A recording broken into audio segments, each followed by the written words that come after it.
Well, I mean, I've had worse thrown at me. I've been into the Middle East. I go to all the places that usually no one else will go to. Um, it was interesting because Maria had eggs that hit her, and Brigitte, who is the Swedish Minister for European Affairs, the three of us got hit, and we were targeted, and everyone got their eggs cleaned off, and I heard my uncle's voice because we were going to a rally afterwards, and I said, you know what, leave the eggs on me. So there's a great picture that was in the Lithuanian Times of me covered with the eggs on my shirt. And so I opened that with, you can throw eggs at me for my uncles who send bullets. You can stop the messenger, but you will never stop the message. We will all be equal. And, that was really, I think, important for people to hear that.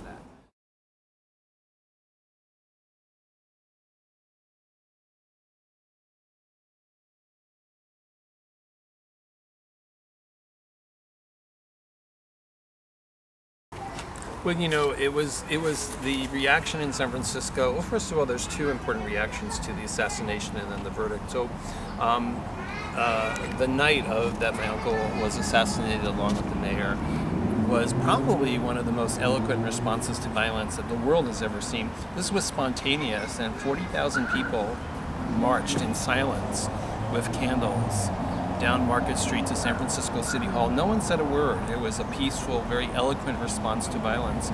And then the verdict ended up being a violent verdict. But the jury had cried for Dan White when they played his confession. And so the violence that preceded that verdict was from people who were following the trial and saw that it was stacked against it. And there were jury members who even said that if it had just been Mayor Moscone, then he would have gotten life in prison and been guilty of first-degree murder.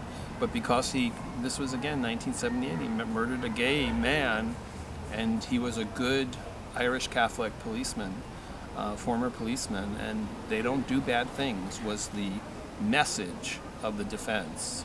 Besides the message that he ate too many Twinkies and junk food. So, well, there is the spirit there. I mean, so we talk about Baltic Pride, and there was definitely protesters, but the marchers, including the Lithuanians, were, I think, very, very strong, very powerful.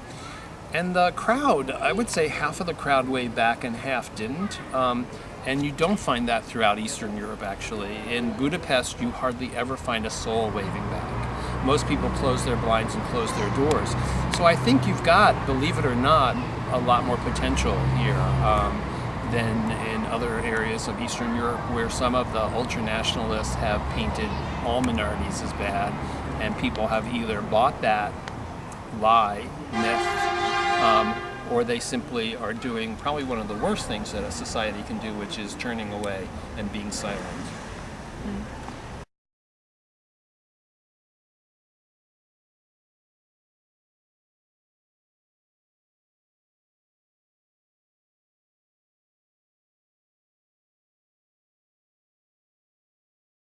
I think the Baltic nations and certain other select Central and Eastern European nations have kept the transatlantic integration and democratic reforms moving forward. Now, certainly, if I was here in Lithuania, in your shoes, I would be very impatient.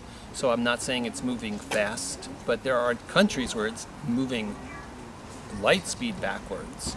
And again, I talked about Hungary, but that's a prime example where they have moved back not just on LGBT rights, but on Roma, on women, on immigrants. And the government has minorities under pressure and under attack. And they have gotten very close to Moscow, and they continue to get closer. And so, and to kind of a totalitarian regime, almost saying that that's kind of a model to move back to, which is really striking, especially in a city like Budapest.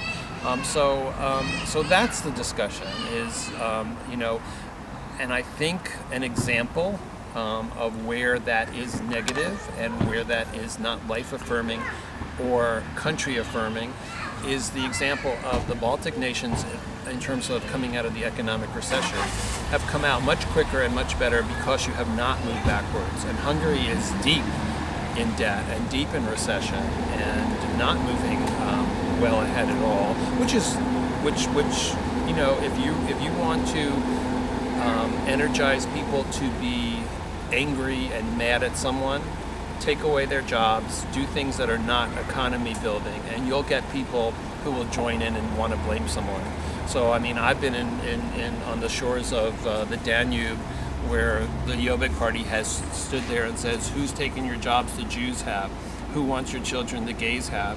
And I mean, and you know, it's an easier answer than a complicated, you know, we've got to do more free market things or we have to have more civil liberties. It's kind of easier just to blame other people.